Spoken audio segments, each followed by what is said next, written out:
उमज्ञानतिमिरान्धस्य ज्ञानञ्जनशलाकया चक्षुरुन्मिलितं येन तस्मै श्रीगुरुवे नमः। नमः विष्णुपादाय कृष्णप्रेष्ठाय भूतले श्रीमते भक्तिवेदान्तस्वामिन्निति नामिने। नमस्ते सारस्वती देवे गौरवाणी प्रचारिणे निर्विशेष शून्यवादी पाश्चात्यदेशतारिणे। नमो महावदन्याय कृष्णप्रेमप्रदायते कृष्णाय कृष्णचैतन्य नामिने गौरतुसे नमः। जय श्री कृष्ण चैतन्य प्रभु नित्यानंद श्री अद्वैत गदाधर शिवासादि गौर भक्त वृंद। हरे कृष्णा कृष्णा कृष्णा हरे हरे, हरे राम राम राम हरे हरे। हरे कृष्णा। तो आप सभी भक्तों का हार्दिक स्वागत है। सो हरे कृष्णा प्रभु जी। हरे कृष्णा। ये चाय कॉफी वैसे तो नहीं पीती हूँ, पर ऐसे कभी कभी जब ज्यादा काम हो, रात भर जागना पड़े या ओवर ड्यूटी हो तो फिर कैफीन का सहारा लेना पड़ता है। तो सही है। और सही तो नहीं है उस कंडीशन में। मुंह धुल लेना चाहिए और वॉक करना चाहिए, और फिर भी नींद आए तो सो जाना चाहिए, फिर अगले दिन उठ करके काम कर लेना चाहिए। क्योंकि गलत चीज का सहारा लेकर के तो नहीं करना चाहिए। ठीक है, अवॉइड ही करना चाहिए। कैफीन मतलब आजकल बहुत और चीजों से भी कैफीन इनटेक हो जाता है, तो सब ध्यान देना पड़ेगा जैसे हर एक चीज का। यस, हाँ, जैसे मैं अगर मेडिसिन कैफीन। है, कुछ मेडिसिन में कुछ मेडिसिन के थ्रू अगर कुछ इंटॉक्सिकेशन जाता है तो वो अलाउड है, क्योंकि मेडिसिन में वो लिमिटेड अमाउंट में for the purpose of medicine होता है। उसमें पाप नहीं लगता है। कैफीन इंटॉक्सिकेशन में आता है। यस, ओह। इसीलिए तो वो मना है, coffee and T and chocolate coffee में। क्यों। यस, चॉकलेट भी, उसमें भी कैफीन रहता है ना। यानी चॉकलेट भी अलग अलग तरह के आते हैं, विदाउट कैफीन भी चॉकलेट आते हैं। हमारे टेम्पल में मिलते हैं विदाउट कैफीन वाले चॉकलेट, तो आप उधर आके खा सकते हैं। ओके। लेकिन जिनको बाहर के कैफीन वाले चॉकलेट खाने का आदत है, उनको टेम्पल वाले कैफीन फ्री चॉकलेट में टेस्ट नहीं आता है। ठीक है। ओके। और कोई क्वेश्चन किसी का?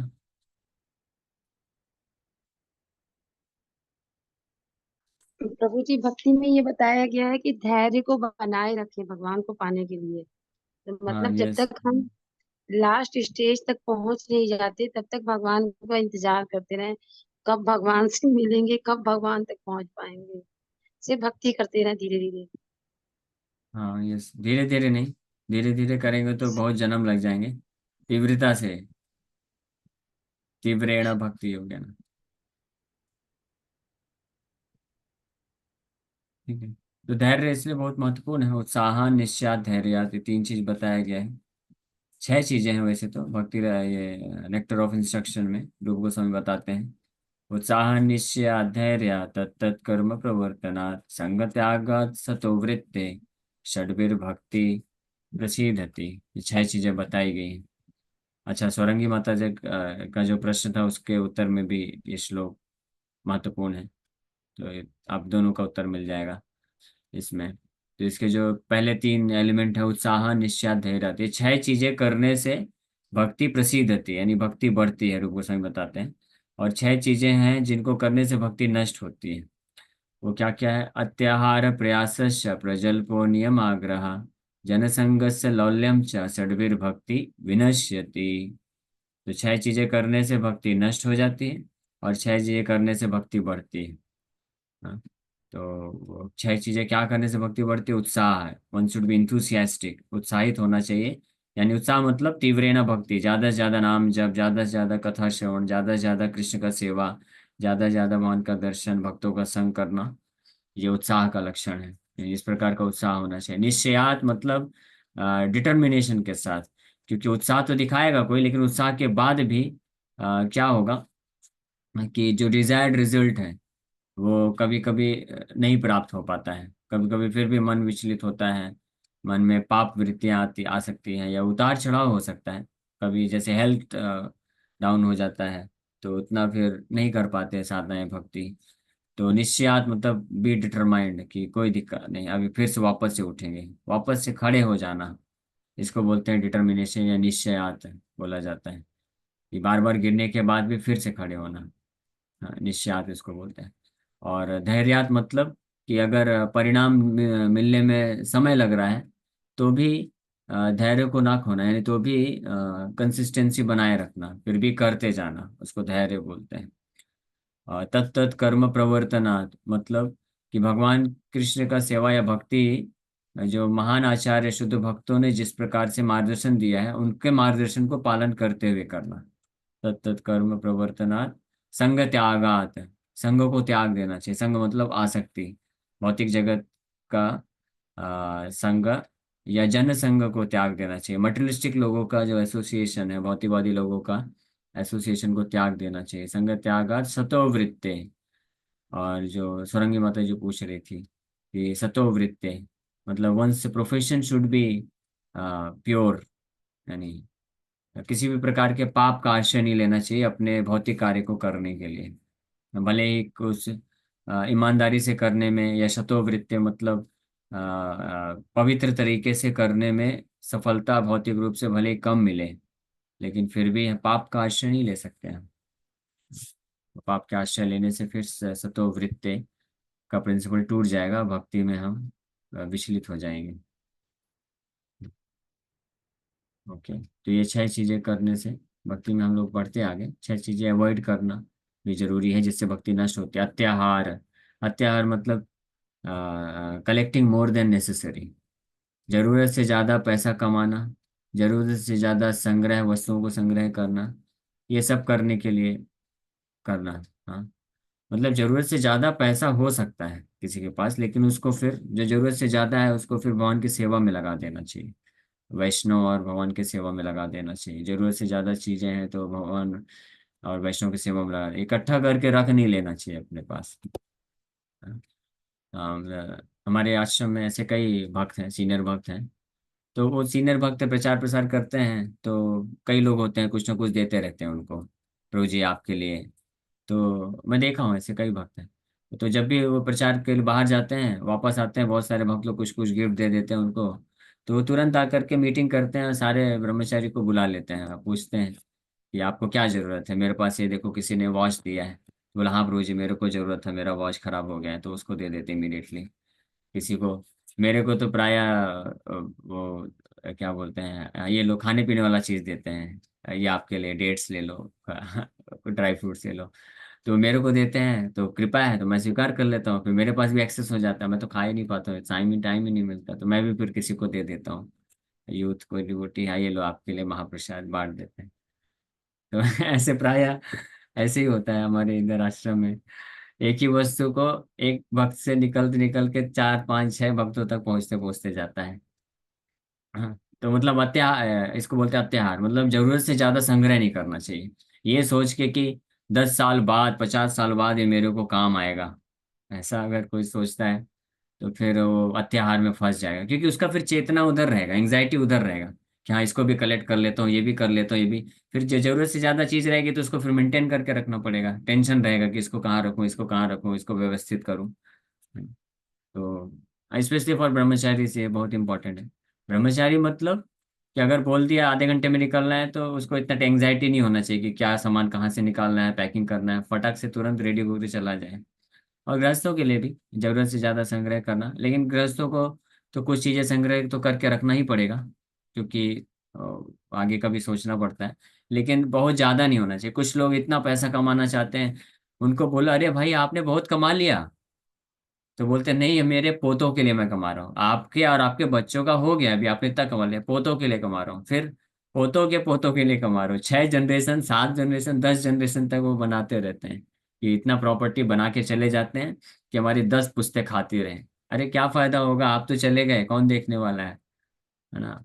और फिर वही ऐसे ही लोग इतना मेहनत करके खूब पैसा कमाते हैं, प्रॉपर्टी बनाते हैं, और फिर बाद में पता चलता है उनके पोते लोग, वो जो सोचे थे कि 10 पुश्तों के लिए हम बना के जा रहे हैं, और पोते 2 4 साल में सब उड़ा के खत्म कर देते हैं, तो उनको कितना तकलीफ होता होगा ना, सोचिए।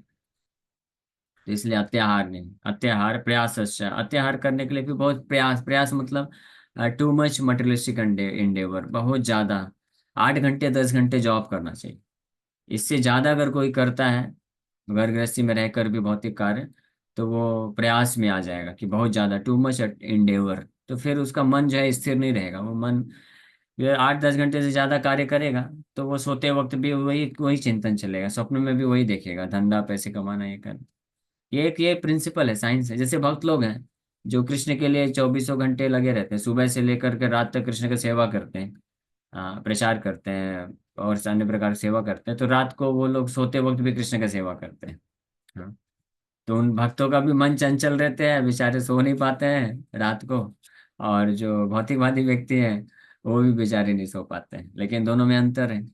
भौतिकवादी व्यक्ति ज्यादा प्रयास भौतिक चीज के लिए करते हैं, तो वो सो नहीं पाते, रात को भी पैसे गिनते रहते हैं, बिजनेस कहाँ चलाना है क्या करना है उस पर वो विचार चलता रहता है। और भक्त लोग कृष्ण के लिए ज्यादा प्रयास करते हैं, सेवा करते हैं, तो रात को भी कृष्ण का सेवा करते हैं। वो सोते वक्त भी भगवान का, कुछ भक्त लोग हैं जो भगवान का ड्रेसिंग करते हैं सोते वक्त, भगवान का प्रचार करते हैं, क्लासेस करते हैं, चैंटिंग करते हैं। हाँ, ऐसे कई भक्त बताते हैं। तो ये प्रयास इसी तरह से है। इसी प्रकार अत्याहार प्रयास, ये दोनों ही चीज भौतिक रूप से अगर कोई करेगा तो फंस जाएगा, भक्ति को नष्ट करेगा, लेकिन ये अत्याहार प्रयास आध्यात्मिक रूप से किया जा सकता है। ये जो होता है मददगार होता है। अत्याहार प्रयास प्रजल्पा, प्रजल्पा मतलब जो है too much materialistic talk, talkative होते हैं ना कुछ लोग, वाचाल होते हैं, बहुत ज्यादा बोलते हैं। तो बहुत ज्यादा बोलेंगे, एक दो तीन लोग के संपर्क में आएंगे और कुछ भी बकवास करते रहेंगे सुबह से लेकर शाम तक, उनका जो पंचायत खत्म ही नहीं होती है। हाँ, नरेंद्र मोदी से चालू करेंगे और फिर पता नहीं कहाँ कहाँ पहुंच जाएंगे, देश दुनिया तक पूरा। और अननेसेसरी टॉक, कोई मतलब का नहीं, तो प्रजल्प समय व्यर्थ करता है। तो भक्त लोग भी प्रजल्प करते हैं, लेकिन भक्त लोग they are interested to talk about Krishna, भक्त भी हैं, वो 24 घंटे बोलना चाहते हैं, कृष्ण के लिए बोलना चाहते हैं। तो वो हेल्प करता है भक्ति में आगे बढ़ने के लिए। लेकिन मटेरियलिस्टिक जो टॉक, भौतिकवादी जो टॉक होगा, वो फंसा देगा। प्रजल्पो नियमाग्रह, ये चौथा चीज बताएगा। नियमाग्रह मतलब जो धर्म के कुछ नियम कानून होते हैं, तो या तो उसको इतना ज्यादा आसक्त हो जाना कि नहीं नहीं ये नियम है तो यही नियम होना चाहिए, और या तो फिर नियम कानून के पूरा परे हो जाना कि नहीं कोई नियम कानून पालन नहीं करना। तो जो रूल्स एंड रेगुलेशंस होते हैं, following the rules and regulation just for the sake of following, not understanding the principle behind the rules and regulation, इसको बोलते हैं नियमाग्रह। या तो नियम कानून को इतना पालन करेंगे कि उसके पीछे के सिद्धांत भूल जाएंगे और नियम कानून को ही पकड़ के बैठ जाएंगे बस। और या तो पूरी तरह से पालन ही नहीं करते, पूरे उससे डिटैच हो जाते हैं। तो ये दोनों ही चीजें अगर होती है, इसको नियम आग्रह बोला जाता है। नियम आग्रह में दो शब्द है, नियम प्लस आग्रह। तो नियम प्लस आग्रह या नियम प्लस आग्रह, ये दो, इसमें दोनों चीजें हैं। यानी नियम कानून का बहुत सख्ती से पालन करना बिना उद्देश्य को जाने, या नियम कानून को बिल्कुल पालन न करना, तो ये भी जो है भक्ति में बाधा बनता है। हाँ, तो प्रजल्पो नियमाग्रह जनसंगस्य लौल्यम च, जनसंगस मतलब साधारण लोगों का संगति करना, एसोसिएशन करना। तो साधारण लोग मतलब जो भक्त नहीं है, तो उनके संग में रहेंगे तो वो कौन सी बातें करने वाले, वो तो बस इधर वो कृष्ण की तो कथा करेंगे नहीं, है ना। तो उनका अवॉइड करना चाहिए, क्योंकि वो, और ना ही जैसे आप कृष्ण कथा करना चालू करेंगे वो दूर भाग जाएंगे, इंटरेस्ट नहीं लेंगे। तो ये इसको बोलते हैं जनसंगस्य। फिर लौल्यम, लौल्यम मतलब ग्रीड, लालच, है ना। लेकिन लौल्यम किसके लिए, भौतिक चीज के लिए लौल्यम, लालच नहीं रखना चाहिए, लेकिन लौल्यम रखना चाहिए कृष्ण भक्ति के लिए। तो ये 6 चीजें जिससे भक्ति नष्ट हो जाती है, और 6 चीजें हमने डिस्कस किया जिससे भक्ति, ये बहुत विस्तार से है जो शॉर्ट में बताया। नेक्टर ऑफ इंस्ट्रक्शन आप लोग पढ़िए, उपदेशामृत, उसमें शुरू के, स्पेशली शुरू के जो 4 श्लोक है बहुत महत्वपूर्ण है। वो साधन भक्ति जो प्रारंभ करते हैं उनके लिए बहुत महत्वपूर्ण है। वो चार चार श्लोकों में 24 ऐसे एलिमेंट्स बताए गए हैं, 24 चीजें हैं, जिसमें से 12 हमने शॉर्ट में डिस्कस किया। ओके, और कोई प्रश्न है किसी का?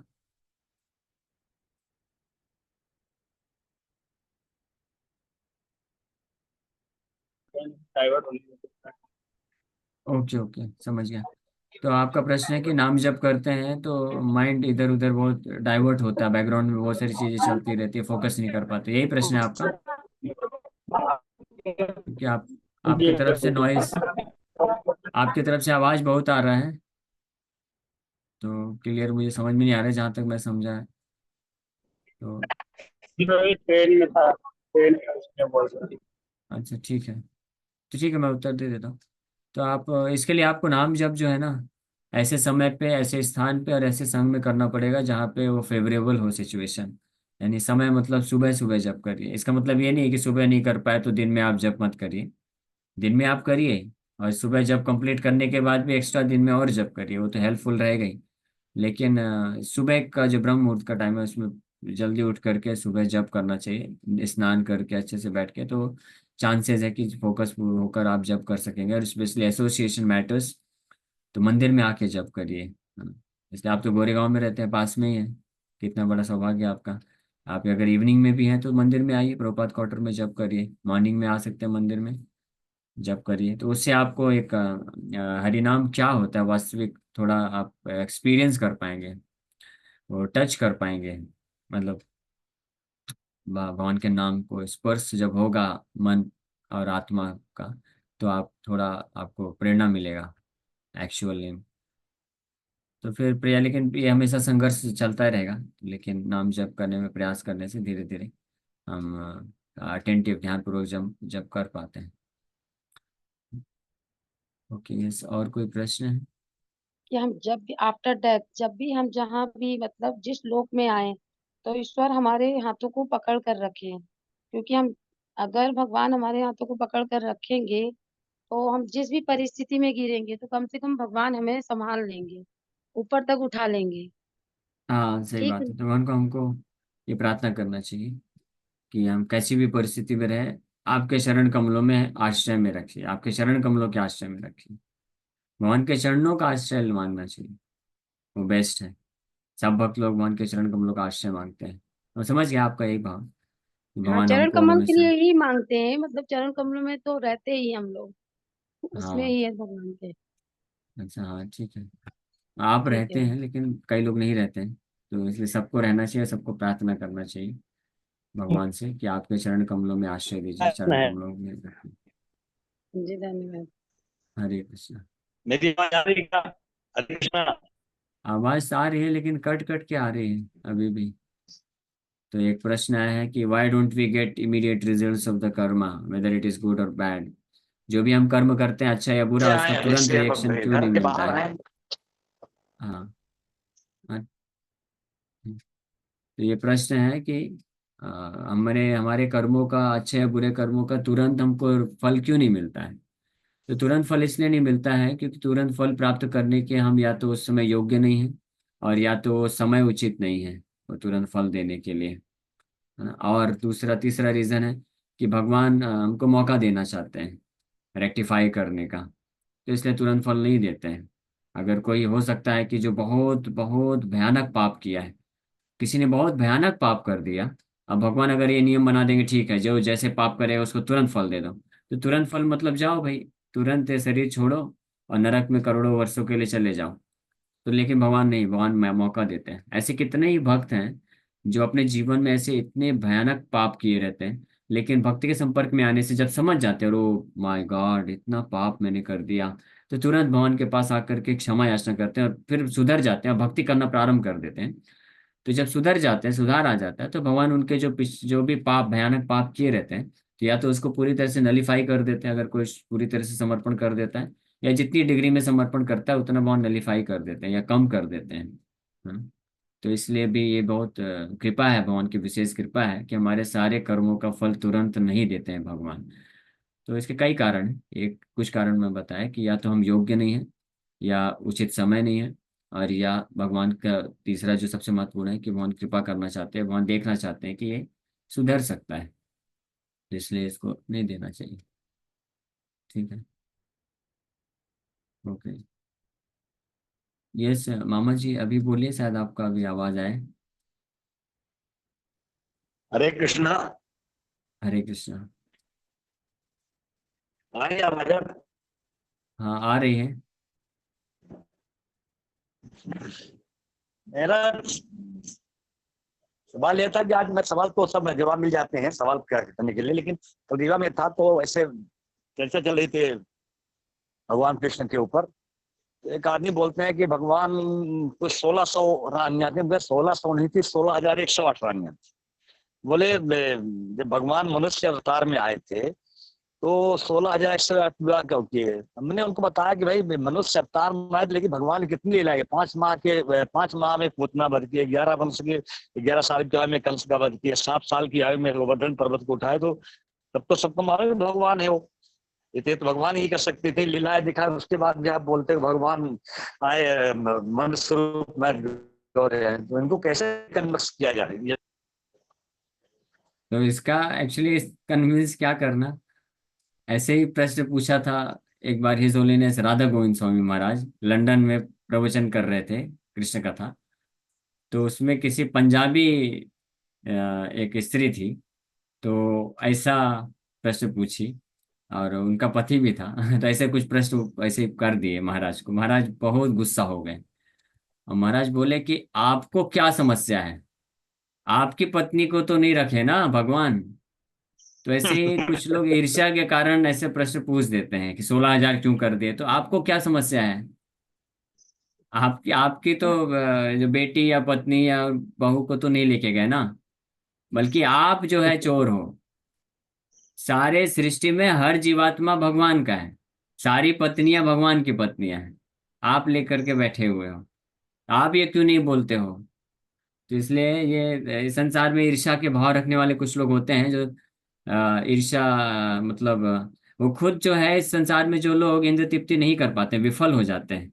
यहाँ पे लोगों को एक पत्नी संभालने में हालत खराब हो जाती है। और वो सोचते हैं, ईर्ष्या रखते हैं, अरे देखो कृष्ण 16,108 विवाह किए और सारी पत्नियां इतनी संतुष्ट हैं, सब इतने सुखी हैं और सब के सब समर्पित हैं।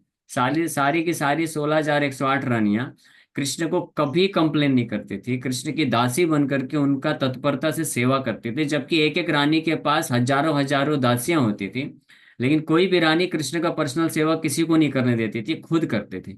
उनके चरणों का मसाज करती थी, उनको स्नान कराती थी, उनका खाना बनाती थी, प्रसाद बनाती थी, उनको खिलाती थी, उनको चामर सेवा करती थी, ऑफिस जाने के लिए पूरा अरेंजमेंट करके देती थी।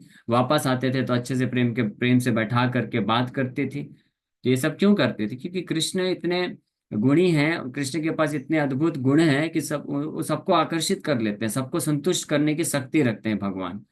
और इस संसार में लोग एक पत्नी या दो पत्नी को भी संतुष्ट नहीं कर सकते हैं, तो वो ईर्ष्या के कारण कृष्ण के ऊपर प्रश्न चिन्ह उठाते हैं कि कृष्ण ऐसे इतने सारे विवाह क्यों किए, आपको क्या समस्या है?